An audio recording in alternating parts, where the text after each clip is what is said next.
masih bersama saya Nofriansyah di Kongko bareng SMSI. Nah, kita sudah kedatangan narasumber yang unik dan keren banget ya. Jadi mungkin teman-teman Kongsi ya kayaknya udah nggak begitu asing lagi lah ya dengan logo yang ada di baju narasumber kita ini ya. Dan kenalkan, ini dia Bang Wahyudi atau akrabnya dipanggil Bang Yudi ya. Bang Yudi ini adalah ketua dari organisasi RAPI. Nah, mungkin gini ya, aku pribadi aja sering lihat RAPI-nya dari mana-mana ya. Mungkin teman-teman Kongsi juga begitu. Tapi tahu nggak sih sebenarnya RAPI itu apa? Nah, kali ini kita akan ngobrol banyak tentang RAPI bersama ketuanya langsung Bang Yudi. Oke, Bang Yudi, dari tahun berapa menjabat sebagai ketua di RAPI? Saya ini menjabat dari 2022 pada saat musyawarah wilayah dalam tahun 2002 sampai dengan 2026. Kalau di wilayah itu hanya 4 tahun. Wilayah itu penyebutan untuk RAPI Kota Bandar Lampung ya. Yang tingkatan kabupaten kota Bandar Lampung itu, kabupaten kota di provinsi Lampung itu RAPI wilayah dulu. RAPI wilayah. Ya, kalau yang di provinsi itu sebutannya RAPI daerah. Jadi untuk RAPI wilayah memang masa baktinya itu hanya 4 tahun. 4 tahun. Ya, 4 tahun. Dan ada kok berarti gini, berarti ada kode-kodenya dong. Oh iya, bahasa ada ya. wilayah. Kalau wilayah itu di RAPI itu di provinsi Lampung itu kodenya RAPI daerah 08. RAPI daerah 08. Artinya itu kan dari Aceh 01, Medan 02 dan seterusnya sampai dengan RAPI Lampung 08. Dan di dalam RAPI daerah itu sendiri ada kode wilayahnya juga. Wilayah 01 itu Bandar Lampung, 02 di Lampung Selatan dan seterusnya. 01 itu artinya karena berdiri awal. Iya, berdiri awal. Jadi, Di Lampung. Di Lampung. Oh. Jadi Kota Bandar Lampung itu RAPI wilayah pertama ya di Provinsi Lampung. Jadi yang skupnya wilayah yang pertama kali berdiri itu di Kota Bandar Lampung. Luar biasa banget. Oke Bang, kalau RAPI Kota Bandar Lampung, RAPI 01 ya? Ya, 01. 01 ya? Sudah berapa tahun berarti? Oh, Ya, RAPI itu sendiri berdiri di 10 November di 1980 dan berbarengan juga beberapa daerah itu berdiri bersamaan, itu masuk Bandar Lampung juga. Wow, tahun 80 eksistensinya nyampe sekarang guys, ini luar biasa banget ya. Mungkin zaman itu anak-anak mudanya ya yang umur 20 yang mendirikan itu mungkin ya. Iya. Berarti umur-umuran apa?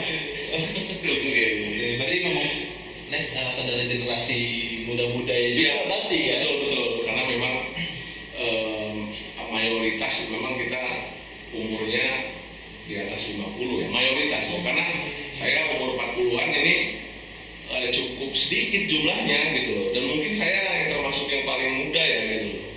Jadi ketua RAPI di Provinsi Lampung ini nih yang muda jarang. Hanya 3 orang lah. Ada saya, Lampung Selatan sama W Kanan. Ini yang muda itu cuma 3. Selebihnya memang generasi yang awal ya, generasi yang awal. Oke, jadi memang harus secara umurnya dari 30 ke atas gitu. Iya. Oke Bang.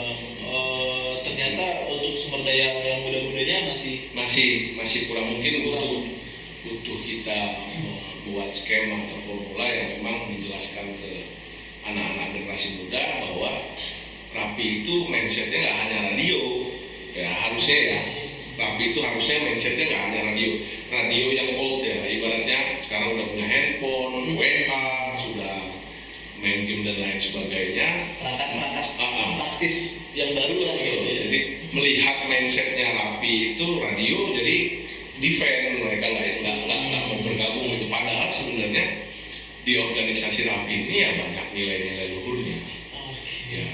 Ya empati terhadap sesama, terus peduli terhadap tanggap bencana, peduli terhadap sosial, peduli tentang kesehatan dan lingkungan masyarakat dan lain sebagainya.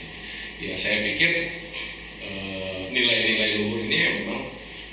sangat ditanamkan ke generasi muda.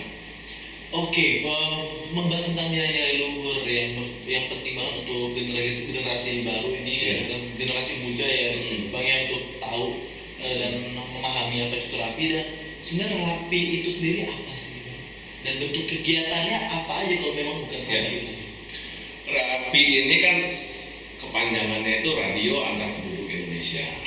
Artinya memang mensinergikan radio antar penduduk di wilayah tersebut di seluruh Indonesia tuh. Jadi di setiap daerah RAPI itu sudah ada, di semua provinsi RAPI itu ada, di semua wilayah RAPI itu juga sudah ada, di semua kabupaten kota gitu ya. Jadi tugas utama RAPI itu adalah bantuan komunikasi. Utamanya itu bantuan komunikasi. Namun semakin kesini karena memang kita mengambil informasi itu langsung terjun ke lapangan, dan tim kita juga ada dari Satgas juga langsung terjun ke lapangan, jadi sehingga selain hanya bantuan komunikasi secara fisik juga kita ikut membantu. Akhirnya ikut terlibat. Banyak juga dari Basarnas, dari damkar dan lain sebagainya, kita ikut terjun bergabung juga gitu. Karena itu tadi ya, bentuknya adalah bantuan komunikasi. Masa sih kita di lokasi kita diem aja gitu kan, nggak nolong gitu. Ya kan banyak tuh Pak yang sering meliput berita hanya khusus untuk berita aja. Foto, selfie, posting. Ya oke lah, dia membantu menyebarkan informasinya, cuman secara aksi juga ternyata RAPI terlibat. Aksi juga terlibat, dan memang dari nilai-nilai luhur tadi itu memang kita secara pribadi memang ingin gitu, tanpa paksaan, tanpa dorongan dari pengurus atau dorongan dari senior yang enggak ada. Memang yang masuk RAPI itu memang niat murni membantu gitu. Karena di RAPI ini berkali-kali juga kita informasikan ke beberapa pihak juga, di RAPI ini nggak ada yang digaji sama sekali. Nggak ada dapat honor, nggak ada. Jadi atribut ini dari nggak ada juga. Jadi ini memang swadaya masing-masing ya. Jadi setiap anggota bikin baju sendiri, kumpul kelihatannya sama, ya janjian aja bikin bajunya di mana, gitu aja gitu. Ya, sesuai standar operasionalnya dari pusat, ini warnanya ini. Tapi masalah bikin sendiri nggak ada disiapkan oleh organisasi. Solid banget, dan memang ya tambahan ini ya swadaya ya. Termasuk peralatan-peralatannya juga semua kayak HT itu beli sendiri gitu dan sebagainya. Nah, Sobat Kongsi, kita sudah menghadirkan perangkat yang membantu RAPI. Ini senjatanya RAPI loh, ini bisa ini senjata ini yang membantu segala banyak bencana ya Bang ya, membantu memberikan suatu informasi ke masyarakat atau ke rekan-rekan RAPI yang ada di wilayah-wilayah Provinsi Lampung. Nah, buat teman-teman Kongsi ya, sobat-sobat Kongsi yang bertanya-tanya sebenarnya sih radio susah kali komunikasi sama menggunakan radio ya Bang ya. Nah, coba Bang, bagaimana sih, kenapa sih kita penting banget untuk mengenal atau memahami konsep radio dan bahkan belajar banyak tentang kegiatan sosial yang ada di RAPI. Nah, sebenarnya dalam situasi bencana, bagaimana sebenarnya fungsinya radio itu? Jadi di RAPI itu memang peralatannya itu seperti payung ya. Jadi kalau mungkin belum hujan, belum kelihatan seberguna itu payungnya itu kan.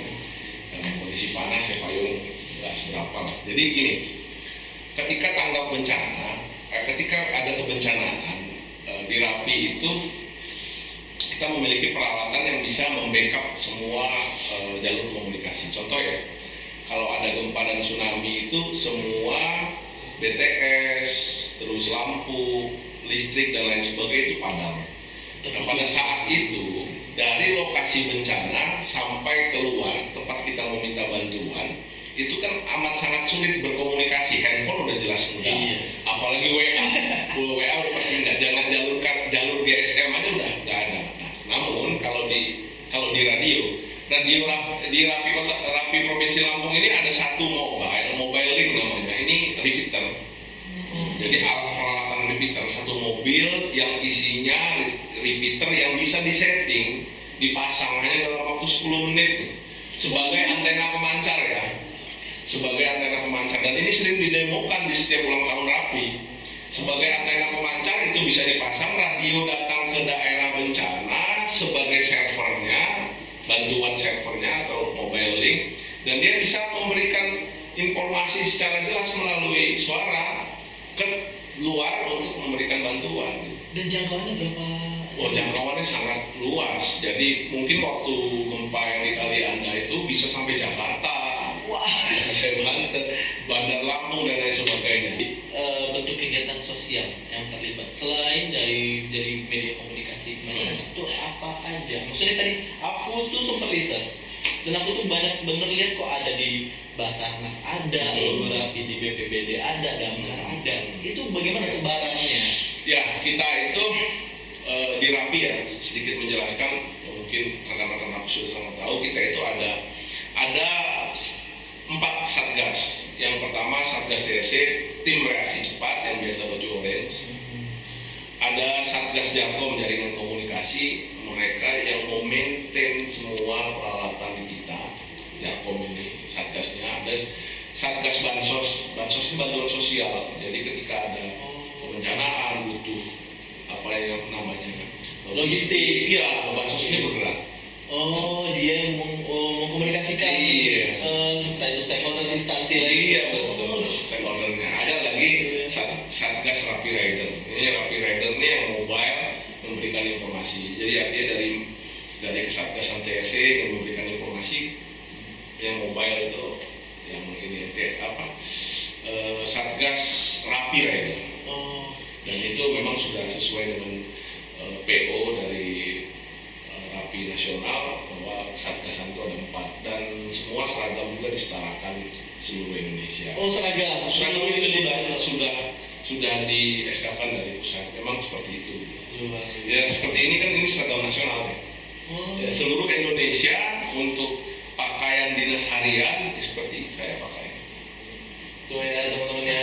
Tadi begitu Bang Yudi datang tuh mendengarnya, wah ini polisi. Tapi ini polisi juga. Seragamnya mirip-mirip. Polisi zaman dulu kan. Ya, cheat ya Bang ya.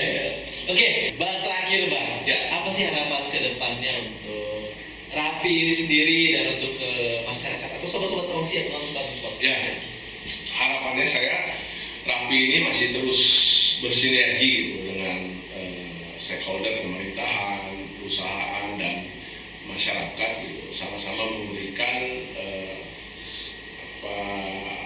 pelayanan terhadap kota Bandar Lampung yang kita cintai. Dan mudah-mudahan beberapa program yang bisa disinergikan ke Rapi, yang bisa sangat bermanfaat ke masyarakat, Rapi terbuka. Harapannya seperti itu. Oke, itu sobat kongsi yang saya cintai. Oke, itu ya yang tadi Bang Yudi sampaikan tuh benar-benar penting banget untuk kita ingat atau bahkan mungkin bisa bantu share untuk teman-temannya dan instansi lain mungkin lihat ini bahwasanya ternyata Rapi ini punya fungsi dan peran penting nih di masyarakat ya, dalam segala macam bantuan sosial, bantuan bencana, dan mungkin ada instansi yang bisa korelasi ya, bekerja sama untuk memberikan satu support perangkat atau hal lainnya, bisa langsung berkoordinasi. Dan kontak hubungnya kemana nih? Ya nanti diberikan di nomor. Oke nih ya, kontak hubungnya ada di bawah ini ya, untuk langsung berkoordinasi dengan rekan-rekan Rapi. Dan Bang Yudi, terima kasih banyak Sama-sama. untuk sharing session kita di podcast Kongsi pada hari ini.